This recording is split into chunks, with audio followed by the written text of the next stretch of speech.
സുഹൃത്തുക്കളെ, എല്ലാവരും good morning. എല്ലാവരും സുഖമായിരിക്കുന്നു വിചാരിക്കുന്നു. ഞാൻ ഇന്നൊരു കുറച്ച് കാട പൊരിച്ചതാണ് കാണിക്കുന്നത്. കാട നല്ലോണം കഴുകി വൃത്തിയാക്കി അതിൻ്റെ ഉള്ളിലെ അഴുക്കൊക്കെ ഇതേപോലെ കഴുകി വൃത്തിയാക്കിയതിന് ശേഷം ചെറുങ്ങനെ വരയിട്ട് കൊടുക്കുക കത്തിയും കൊണ്ട്. പിന്നെ അതിന് ശേഷം ഒരു പാത്രത്തിൽ ഒരു 3-3.5 ടേബിൾ സ്പൂണ് പിന്നെ മുളക് പൊടി, കാശ്മീരി മുളക് മിക്സായിട്ടുള്ള എടുത്തത്. പിന്നെ അര ടേബിൾ സ്പൂണ് മഞ്ഞൾപ്പൊടി, അല്പം ഗരം മസാല, ഒരു 2 ടീസ്പൂണ് കുരുമുളക്, ഒരു 4 ടീസ്പൂണ് കോൺഫ്ലവർ, അല്പം ഓയിൽ, ഒരു ചെറുനാരങ്ങ നീര് ഫുള്ളായിട്ട്,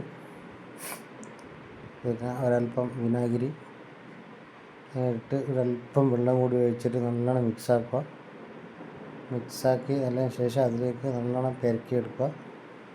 നല്ലോണം ഇതേപോലെ കാട പെരക്കിയെടുത്തതിന് ശേഷം പിന്നെ ഒരു അരമണിക്കൂർ റെസ്റ്റ് ചെയ്യാൻ വെക്കുക. അതിന് ശേഷം നല്ല എണ്ണ ചൂടായിട്ട് അതിലിട്ടിട്ട് ഇതേപോലെ പൊരിച്ചെടുക്കുക. അങ്ങനെ കഴിഞ്ഞു. എല്ലാവരും ഇതേപോലെ ഉണ്ടാക്കി നോക്കുക. പിന്നെ നല്ല ടേസ്റ്റാണ്. Okay, bye bye. Good bye. കൂടെ കൂട്ടുക, ഷെയർ ചെയ്യുക.